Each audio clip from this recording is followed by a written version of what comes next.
Boom, boom, boom, boom, boom, boom. Aye, this is Fred Dibnah here, standing in for Captain Pancake. Now, I'm Fred Dibnah.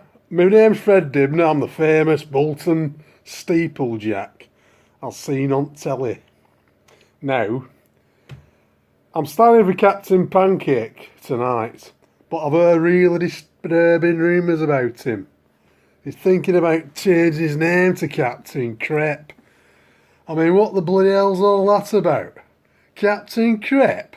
Is that French or what? I mean, he calls himself a northerner. What's all that about? Alright, from Oldham. Yeah, well, Oldham got incorporated into the Greater Manchester area. I'm from Bolton, and that's proper Lancashire, so technically he's not really a northerner, is he? He's a bloody southern Jesse. And coming up with trying to rename himself as Captain Crepe. I mean, that really begs the question, doesn't it? Like, you know. Anyway, we're not here to slag off Captain Pancake or Captain Poncy French, bloody Crepe, whatever he's going to call himself, bloody puff. I mean, I really have my doubts about Captain Pancake now, but to be honest, bloody Captain Crepe, what's all that about? Anyway, I'm not here to slag him off. He's got his own issues to deal with, you know. I'm Fred Dibnah. Bolton Steeple Jack, as seen on telly. Lots of people remember me for demolishing mill chimneys, the traditional Victorian way. I never used to use dynamite. I used to knock big holes in bottom of chimneys and stick wooden supports in them, chuck a load of ties in there, douse it with a bit of petrol, and light it with a rolled up paper of yesterday's Mirror. That's how I used to do it, you know, with my cloth cap on and all. Now,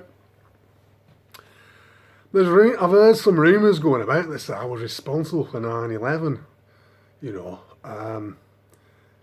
As much as I know it was an inside job and it was a demolition job, you know, it's controlled demolition. I'll just have to clear my name here, right? There's a few pointers. There's a vicious rumour that Fred Dibnah was responsible for 9/11, and there's not just two towers. There's three towers. There was the World Trade, you know, the two twin towers themselves, and then there was World Trade number 7, wasn't there, about a couple of blocks away. Didn't even get hit by an aeroplane, and that fell down, like, just dropped into it, like, you know. Well, as much as I'd like to take credit for that amazing bit of demolition work, there's a few pointers I like to take out. That was done by explosives. I never used explosives. I used to knock holes in bottom of chimneys and set fire to the buggers. And I used to be able to control it. I used to be able to direct a chimney exactly where I wanted it to go by using that precise method.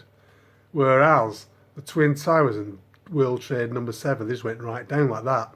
And there's not only that, right? I always made an habit of getting people out of the way before I demolish a chimney. I'd have my big, you know, my bullhorn. I was like, meh, meh, meh, you know what I mean? Big bullhorn. I'd make sure everyone out of the way. I made sure nobody got buried in tons of collapsing chimney. And these two bloody towers in New York and that other World Trade number 7. I mean, whoever did that, they didn't have it. There's nobody there with a bullhorn getting them out of the way. I mean, keep hearing these rumours. I've got to clear my name here now, you know. They said I heard it mentioned that, you know, this crazy conspiracy theory that they found a traction engine nearby with a cloth cap, an abandoned cloth cap, a packet with, I think it was like, I'm not sure, but I think there was like 11 park dry fags in the bag, you know, and a manual how to demolish skyscraper buildings, the old traditional Victorian method without explosives. And that was one of the clue giveaways to link me to the 9/11 inside job. Well, It's a conspiracy. I mean, that's a tinfoil hatter, isn't it? Come on. It's a bloody tinfoil hatter. I mean, if you're going to believe that, you've got to be wearing a bloody tinfoil hat, haven't you? You know what I mean? But as much as I would love to take credit for that amazing bit of demolition work, it wasn't me that done it, because I wasn't there with my ball and getting people out of the way. There'd be nobody had died if I'd have done that. Let's get real here. And I don't use explosives. I just knock a hole at the bottom of the bloody chimney, set fire to it. Anyway, I'm not here to talk about that either. I'm here to talk about my career as a steeplejack. I didn't just knock chimneys down. I used to climb to the top of them sometimes and do a bit of pointing work on them. And I used to, sometimes I knock them down maybe a few feet lower because they're a bit, they're crumbling away. Those old Victorian mill chimneys up north in Lancashire, Manchester area and around that area, It used to be like, the hub of the cotton industry, bread and butter at British Empire it were, you know what I mean?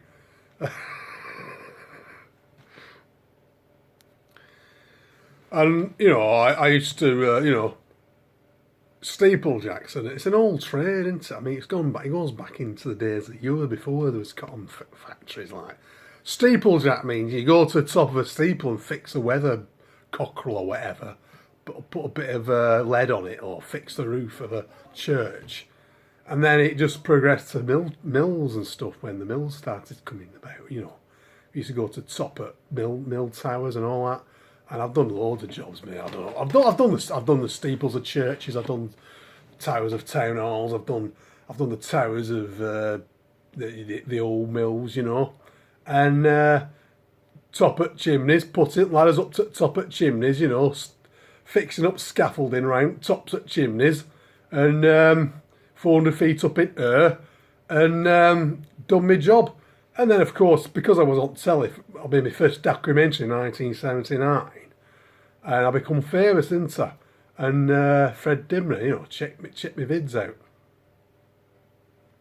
And anyway, it's a very short vid this because I haven't got much room left on me. Actually, it's going to be part one. It's going to be part one. This end of part one. Part two coming up because I'm running out of room. I'm going to have to delete some stuff off my mobile so I can put some more on because I haven't finished what I'm talking about yet. Yo, in it. Fred Dibnah signing off,